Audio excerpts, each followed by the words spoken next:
Pemirsa, dengan ditahannya Bupati Bintan Apri Sujadi menambah daftar dan cerita pejabat daerah di Kepri yang tersandung kasus korupsi. Hal ini tentunya menjadi catatan tersendiri bagi pemerintah untuk melawan tindak korupsi di negeri segantang lada ini.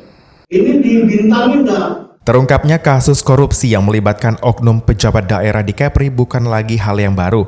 Tercatat setidaknya ada beberapa kasus korupsi yang akhirnya menjebloskan oknum pejabat daerah tersebut ke dalam permasalahan hukum. Bahkan kejadian serupa kerap terjadi sejak beberapa tahun silam.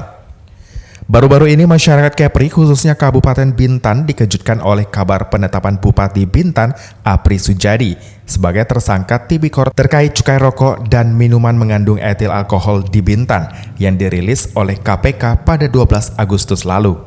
Menanggapi hal ini, salah satu pengamat politik di Tanjung Pinang berpendapat bahwa salah satu kunci pencegahan tindak korupsi di pusat maupun di daerah adalah reformasi birokrasi yang dianggapnya belum kunjung terwujud atau hanya sebatas retorika semata. Selain reformasi birokrasi yang dipandang penting, perwujudan wilayah bebas korupsi juga menjadi faktor penting dalam pencegahan korupsi di setiap badan pemerintahan terendah sekalipun. Hal ini bertujuan agar benih-benih korupsi dapat diredam sejak dini, bukan pula menggenjot upaya penangkapan dan penindakan yang dinilai kurang efektif dalam berperang melawan korupsi. Kita belum melihat secara signifikan bahwa apa yang digaungkan oleh pemerintah terkait wilayah bebas korupsi, lalu agenda reformasi birokrasi, ini masih tahap retorika yang belum membawa implikasi secara positif apabila kita bicara terkait dengan terjadinya korupsi pada penyelenggaraan pemerintahan. Gitu.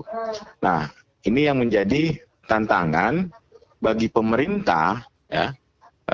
Terutama penguatan pada aspek pengendalian secara internal. Padahal kan banyak sistem nih yang juga harus diperhatikan. Misalnya sistem pengendalian internal pemerintah (SPIP). Syahril menganalisa kebanyakan dari oknum pejabat di Kepri yang tersandung korupsi lantaran maladministrasi dan beberapa pelanggaran perizinan yang tidak sesuai dengan aturan yang berlaku. Hal ini tidak jauh berbeda dengan pola korupsi oknum pejabat yang ada di pusat, yang justru dinilai lebih parah, seperti korupsi bansos COVID-19 yang dilakukan oleh mantan Menteri Sosial Republik Indonesia, Juliari Batubara. Daerah ini kan terimplikasi juga akhirnya, gitu kan? Terimplikasi juga apa yang dilakukan di pusat, gitu kan? Begitu juga yang terjadi di daerah, gitu. Nah, kepala daerah ini kan rata-rata terkenanya di masalah administrasi, tersandungnya, ini kan.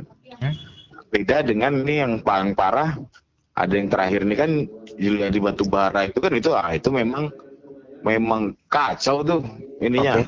Korupsinya itu kan COVID nih. Syahril berharap dengan tertangkapnya Bupati Bintan yang ditahan sementara selama 20 hari tersebut tidak menyurutkan semangat pemerintah Kabupaten Bintan untuk bekerja lebih keras menghadapi COVID-19 dan keterbatasan gerak masyarakat saat ini.